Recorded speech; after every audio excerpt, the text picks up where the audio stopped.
रहीम student, आज जो हमने पढ़ना है चैप्टर 11 की मैं इंट्रोडक्शन करवा रहा हूँ। थर्मोडायनामिक्स, थर्म कहते हैं हीट को और डायनामिक्स हरकत को कहते हैं। यहाँ पे मुराद क्या है? थर्म से मुराद हीट एनर्जी है और डायनामिक्स से मुराद मैकेनिकल एनर्जी है, यानी कि हीट एनर्जी को मैकेनिकल एनर्जी में कन्वर्ट करना। मैकेनिकल एनर्जी किसका नाम है? वर्क का। तो मैं यूँ भी कह सकता हूँ transformation of heat energy into useful work is called thermodynamics. Heat की और टेम्परेचर की डेफिनेशंस की गई हैं और इसके साथ साथ पहला जो हमारा शॉर्ट क्वेश्चन बन सकता है पोस्टुलेट किनेटिक थ्योरी के। अब देखें 5 टोटल पोस्टुलेट बताए गए हैं। पहला जो पोस्टुलेट है वो वॉल्यूम से मुतल्लिक है, यानी कि गैस के महदूद से वॉल्यूम में नंबर ऑफ़ मॉलिक्यूल्स क्या होते हैं? बहुत ज़्यादा होते हैं।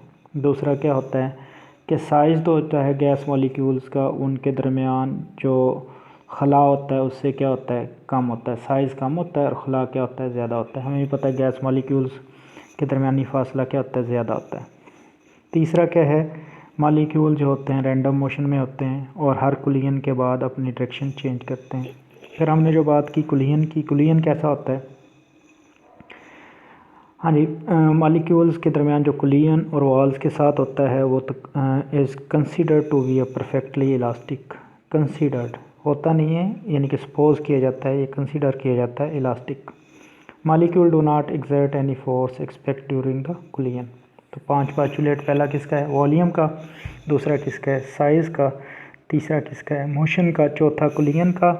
और पांचवा क्या है कि वो एक दूसरे के साथ कोई फोर्स नहीं लगाते सिवाय किसके दौरान? कुलियन के दौरान। इसी तरीके से हमने जो टॉपिक पढ़ना है आज का वो मेन हमारा क्या है? Interpretation of temperature. Ideal gas equation हम पहले पढ़ चुके हैं केमिस्ट्री में। P V is equal to N R T. एक चीज़ के बारे में बताएंगे, पी प्रेशर है, वी वॉल्यूम है, एन नंबर ऑफ मोल्स। क्या निकालने का तरीका है? नंबर ऑफ मॉलिक्यूल्स जिसको कैपिटल एन से और ओवर एवोगैड्रोज नंबर। आर क्या है? यूनिवर्सल गैस कांस्टेंट, इसकी वैल्यू 8.314 जूल पर मोल पर केल्विन। और इसी तरीके से कैपिटल टी क्या है? Absolute temperature. स्मॉल एन जो होता है, जिस तरह हमने ऊपर देखा capital N over N A, उसको पुट कर दें।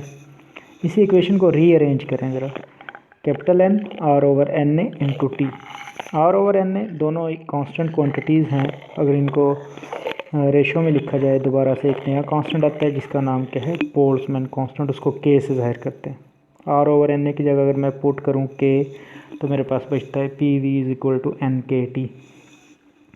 इस तरीके से पिछले टॉपिक में हमने प्रेशर के टॉपिक में पढ़ा P is equal to 2/3 N over V average kinetic energy, यानी कि half M V square average bracket में। V को क्रॉस मल्टीप्लाई करें तो मेरे पास नया रिलेशन बन जाता है। दोनों को कंपेयर करें। कंपेयर करने के बाद N की कैंसिलेशन के बाद 2 और 3 क्या है? कांस्टेंट है। कांस्टेंट को ख़त्म करें, इक्वल को ख़त्म करें तो क्या आता है? प्रोपोर्शनलिटी साइन आता है। तो पता क्या चला कि टेम्परेचर डायरेक्टली प्रोपोर्शनल है एवरेज किनेटिक एनर्जी के। होमवर्क में आपको जो एग्जांपल 1 11.1 उसमें बताया गया है कि 27 डिग्री टेम्परेचर है, उस पर एवरेज किनेटिक एनर्जी निकाल के दिखाएं। सबसे पहले टेम्परेचर को ऐसा यूनिट में लेके जाएंगे, केल्विन होते हैं। उसके लिए हमें 273 ऐड करना पड़ता है, तो 27 प्लस 273 300 हो गया। एवरेज किनेटिक एनर्जी को अगर मैं सेपरेट करूं 3kT/2 सॉल्व करने के बाद मेरे पास आंसर आ रहा है 6.21 cross tens to power -21 joule.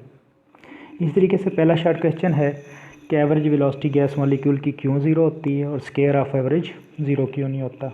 याद रखें, जितने मॉलिक्यूल्स एक डायरेक्शन में जा रहे होते हैं गैस मॉलिक्यूल्स उतने किस में जा रहे होते हैं? उससे अपोजिट डायरेक्शन में। क्यों? क्योंकि गैस मॉलिक्यूल्स किस में होते हैं? रैंडम मोशन में होते हैं। फॉर एग्जांपल, जितने पॉजिटिव एक्स एक्सिस पे जाते हैं उतने किस कहाँ पे जाएंगे? नेगेटिव पे। इसका मतलब ये हुआ कि number of molecules going in one direction are equal to number of molecules moving in opposite direction with the same velocity.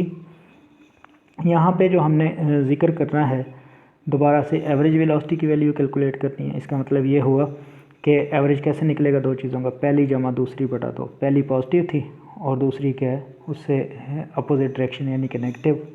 तो एवरेज कितना आया? ज़ीरो। लेकिन अगर मैं एवरेज का स्केयर करूं, आपको पता है नेगेटिव का स्केयर करने से पॉजिटिव होता है, तो 2v² ओवर 2 से कैंसिल करने के बाद एवरेज स्केयर v² के बराबर आएगा, यानी कि एवरेज तो ज़ीरो है लेकिन स्केयर ऑफ एवरेज ज़ीरो नहीं है। इस तरीके से पूछा गया है शॉर्ट क्वेश्चन नंबर 2 में कि प्रेशर कार टायर पे क्यों इंक्रीज़ हो जाता है जब कार को कुछ रास्ते के लिए रोड पे चलाते हैं। तो क्या होता है, when car is driven through a some distance over the road then there is a friction between the road and the tyre.